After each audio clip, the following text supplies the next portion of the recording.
করোনার genome sequencing নিয়ে সংবাদ সম্মেলন করছে বিসিএসআই এর চেয়ারম্যান অধ্যাপক মোহাম্মদ আফতাব আলী। আমরা সরাসরি চলে যাচ্ছি সেখানে।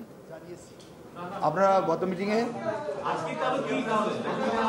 আমরা আজকে আপনাদের যে কারণে আপনাদের ডেকেছি সেটা মূল কারণ হলো যে আমরা যে কোভিড গবেষণায় একটা বড় ভূমিকা রাখছি। বাংলাদেশ সারা পৃথিবীতে 3টা দেশের নাম উল্লেখ করা হয়েছে যে এরা সর্বোচ্চ সংখ্যক এবং সবচেয়ে বেশি ডেটা দিতে পেরেছে, তার মধ্যে বাংলাদেশের নামটা আসছে।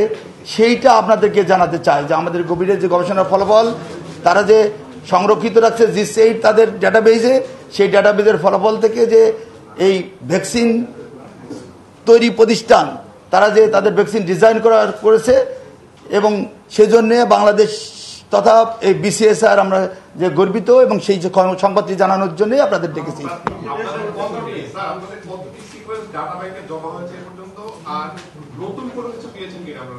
আমরা 263 আপনাদের উল্লেখ করেছি, 263টি আর 304টা এই মুহূর্তে 304টা জিনোম সিকোয়েন্সের ডাটা আমরা জিসএইডে ডাটা ব্যাংকে সংরক্ষিত করতে পেরেছি।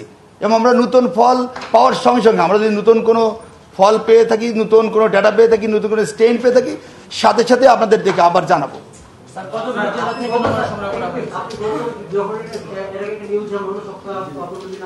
দর্শক, করোনার জিনোম সিকোয়েন্সিং নিয়ে সংবাদ সম্মেলন করছেন বিসিএসআই এর চেয়ারম্যান অধ্যাপক মোহাম্মদ আফতাব আলী শেখ। আমরা ছিলাম সেখানে সরাসরি।